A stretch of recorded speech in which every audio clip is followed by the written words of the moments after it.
ये कहानी है धामू और उसकी पत्नी मुनिया की। चमनपुर नाम के गांव में धामू नाम का एक बहुत ही गरीब आदमी रहता था। वो अपना पेट पालने के लिए बंदर बंदरिया का खेल दिखाता था। धामू एक जगह पर बांसुरी बजाता है और बच्चे उसकी तरफ भागते हैं। आ गया बंदर का खेल दिखाने वाला आ गया। देखिए चंपू और चमेली के अजब करतब। चंपू और चमेली, वाह भाई, क्या नाम रखे हैं बंदर और बंदरिया के। कुछ ही देर में खेल शुरू हो जाता है। क्यों बे, बता सलमान बनेगा या अक्षय कुमार? अच्छा तो अक्षय बनेगा। तभी बंदरिया खींखी करने लगती है। तो तू कैटरीना बनेगी? क्यों, मैंने सही कहा ना? तो ठीक है कैटरीना, अपने अक्षय के साथ थोड़ा नैन मटक्का कर ले और फिर नाच कर दिखा। देखो भाई लोगों, अब चमेली के ठुमके देखो। धामू के ये कहते ही बंदरिया थोड़ा शर्मा कर दिखाती है और फिर नाचने लगती है। उसका नाच देखकर सब हंसने लगते हैं और पैसा फेंकते हैं। क्या नाच रही है चमेली? जैसे ही खेल खत्म होता है, धामू पैसे इकट्ठे करके गिनता है। चलो, इतना पैसा तो मिल गया कि धाकड़ चौधरी का सूद दे सकूं। रही अम्मा की दवा, कल देखूंगा। धामू बंदर बंदरिया का खेल दिखाकर घर आता है तो मुनिया पहले से ही उसके इंतजार में खड़ी मिलती है। चौधरी आए थे, तुम कब बुलाए कर गए हैं? अम्मा की तबीयत कैसी है? अम्मा का छोड़ो, तुम पहले वो चौधरी के पास जाके आओ। भूल गए का? उका सूद का पैसा 5 दिन लेट हुई गवा है। धाकड़ चौधरी गांव का सबसे अमीर आदमी था और गांव के सभी गरीबों को कर्ज देता था। वो कर्ज देने में जितना मीठा था, कर्ज वापस लेने में उतना ही कड़वा। सूद में तो मानो उसके प्राण ही बसते थे। सूद लेट हुआ नहीं कि समझो आफत आ गई। धामू दौड़ता हुआ चौधरी के पास जाता है। मारा नाम चौधरी होवे, क्यों बे बंदर बंदरिया वाले, मारा सूद देना भूल गया के? ना चौधरी, सूद तो मैं लेके आया हूँ। मारा नाम चौधरी होवे, सूद देर से चुकाने की सजा तो तुझे मिलेगी ही। माफी दे दो चौधरी, हमारी माँ बहुत बीमार है। मारा नाम चौधरी होवे, चल हवेली के झाड़ू पोछे पर लग जा, वरना कुएं में उल्टा लटकेगा, उल्टा समझा। धाकड़ चौधरी का उसूल था कि जो भी कर्जदार सूद चुकाने में जितने दिन की देरी करता था, उसे सजा के तौर पर उतने ही दिन हवेली का नौकर बनकर हवेली की साफ सफाई का काम करना पड़ता था। जो ऐसा करने से मना करता था, चौधरी के आदमी उसे कुएं में उल्टा लटका देते थे। इसीलिए धामू बहुत डर जाता है। नाना चौधरी, कुएं वाली सजा मुझसे सहन ना होगी, तो चल 5 दिन हवेली में झाड़ू पोछा कर। धामू एक गरीब आदमी था और चौधरी अमीर और दबंग, इसीलिए धामू पर मामूली सा कर्ज उसे चौधरी का गुलाम बनने पर मजबूर कर देता है। सबको आजादी मिल गई, पर गरीब को पता नहीं कब आजादी मिलेगी। एक दिन धामू की पत्नी मुनिया भागते भागते चौधरी की हवेली पर आती है। आप जल्दी से घर चलिए, वहाँ अम्मा का हालत बहुत खराब है। पर चौधरी तो मुझे बिल्कुल भी न जाने देगा मुनिया। चौधरी, मैं दया की भीख मांग लेती हूँ।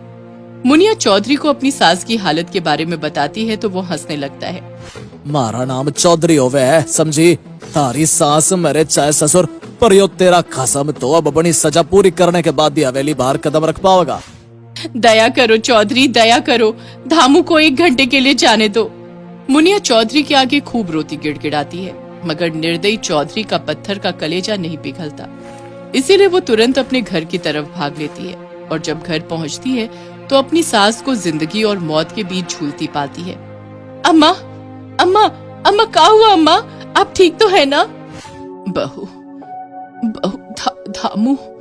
धामू नहीं आया क्या? नहीं अम्मा, उस जालिम चौधरी ने उसको नहीं आने दिया। इतना सुनना था कि धामू की बूढ़ी माँ दम तोड़ जाती है और मुनिया फूट फूट कर रोने लगती है। अम्मा, ये क्या अम्मा, आप तो उनसे मिले बिना ही चली गई। धामू चौधरी की हवेली में कैद था और घर पर अकेली मुनिया और बंदर बंदरिया, चंपू और चमेली। बूढ़ी सास के दाह संस्कार में मुनिया का वही साथ देते हैं। चंपू और चमेली, आज तो अम्मा भी हमें छोड़कर चली गई। उधर जैसे ही धामू को अपनी माँ की मौत का पता चलता है, वो चौधरी के आदमियों से मारपीट कर भागते हुए अपनी माँ के अंतिम दर्शन को आता है। आप आ गए, ये तो अच्छा हुआ। आओ अपना हाथी से अग्नि दे दो अम्मा को। हाँ, जल्दी करो बुनिया, मेरे पीछे चौधरी के आदमी लगे हैं। ये कहकर धामू अपनी माँ को ये चिता को अग्नि देकर चौधरी के डर से गांव से फरार हो जाता है। उधर चौधरी को धामू पर बहुत गुस्सा आता है। मारा नाम चौधरी होवे, उस धामू को तो सजा मिल के रहेगी।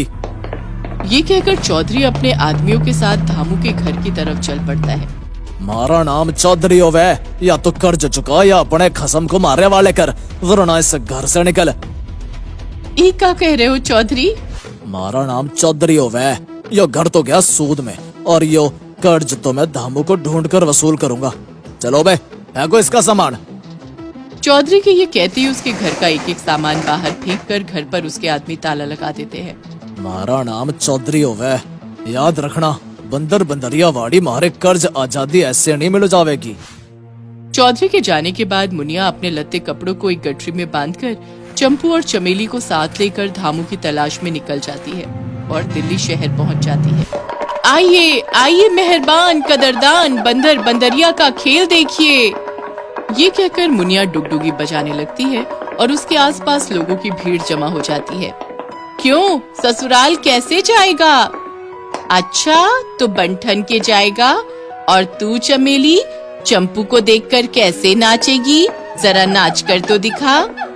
ये कहते ही चमेली मटक मटक कर नाचने लगती है और लोग हंसने लगते हैं। अरे वाह वाह, बंदरिया तो खूब नाचती है भाई। समय बीतता जाता है और 15 अगस्त का दिन नजदीक आ जाता है। सड़कों पर झंडे बेचने वालों की अलग ही रौनक दिखाई देने लगती है। मुनिया और उसके बंदर बंदरिया भी एक चौराहे पर झंडे बेचने लगते हैं। झंडा ले लो बाबूजी। तभी बंदर हाथ में झंडा लेकर सल्यूट मारता है। साथ ही बंदरिया ठुमका मार कर दिखाती है। कार वाला उनके करतब देखकर खुश हो जाता है। ले लो बाबूजी, आजादी का एक झंडा तो ले लो बाबूजी। चलो दे दीजिए एक झंडा। कुछ दिन बाद 15 अगस्त यानी आजादी का दिवस आ जाता है। मुनिया इंडिया गेट के सामने बंदर बंदरिया का खेल दिखा रही होती है कि तभी वो देखती है कि धाकड़ चौधरी के आदमी धामू को जबरदस्ती लेकर जा रहे थे। ये देखते ही मुनिया और उसके बंदर बंदरिया गाड़ी के पीछे लग जाते हैं। धामू धामू, हमरे धामू को जल्लाद चौधरी के पास मत लेके जाओ। चौधरी के आदमी धामू को एक जंगली ठिकाने पर ले जाकर कुएं में उल्टा लटका देते हैं। मारा नाम चौधरी होवे, क्यों बे, मारा कर्ज चुकाए बिना आजादी चाह रहा था। मुझसे भूल हो गई चौधरी, मुझे माफ कर दो, मैं आपका कर्ज चुका दूंगा। तभी मुनिया और उसके बंदर बंदरिया भी वहां पहुंचते हैं। मुझे बचाओ, मुझे बचाओ, चौधरी से बचाओ मुनिया। चौधरी, हम गरीबन पर दया करो, हम आपका कर्ज सूद समेत चुकाए देंगे। मारा नाम चौधरी होवे, चौधरी को धोखा देने की सजा तो इसे मिलेगी। चलो बे, मारो इसे। चौधरी के ये कहते ही उसके आदमी धामू पर लाठियां बरसाने लगते हैं और तभी बंदर और बंदरिया दोनों पास के एक मंदिर में हनुमान जी की मूर्ति के चरणों में लेट कर खो खो करके रोने लगते हैं। तभी एक चमत्कार हो जाता है। हनुमान जी की मूर्ति से साक्षात हनुमान जी प्रकट होते हैं और उन्हें देखते ही चौधरी और उसके आदमी हैरान रह जाते हैं। अरे यो कैसा चमत्कार, इस दामू के लिए तो खुद हनुमान जी आ गए। आज मैं तुम सब पापियों को, इस गरीब को सताने का कठोर दंड दूंगा।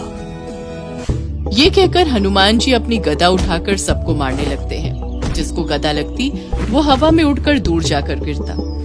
अपने आदमियों का ये हाल देखकर वो भागने लगता है, मगर तभी हनुमान जी उस पर भी अपनी गदा चला देते हैं। ले पापी, तेरा भी अंत हुआ। हनुमान जी की गदा चलते ही चौधरी हवा में उड़ते हुए कुएं में जा गिरता है और छटपटाकर वहीं दम तोड़ देता है। फिर हनुमान जी धामू को आजाद कर उन सबको अपना आशीर्वाद देते हैं और अंतर ध्यान हो जाते हैं।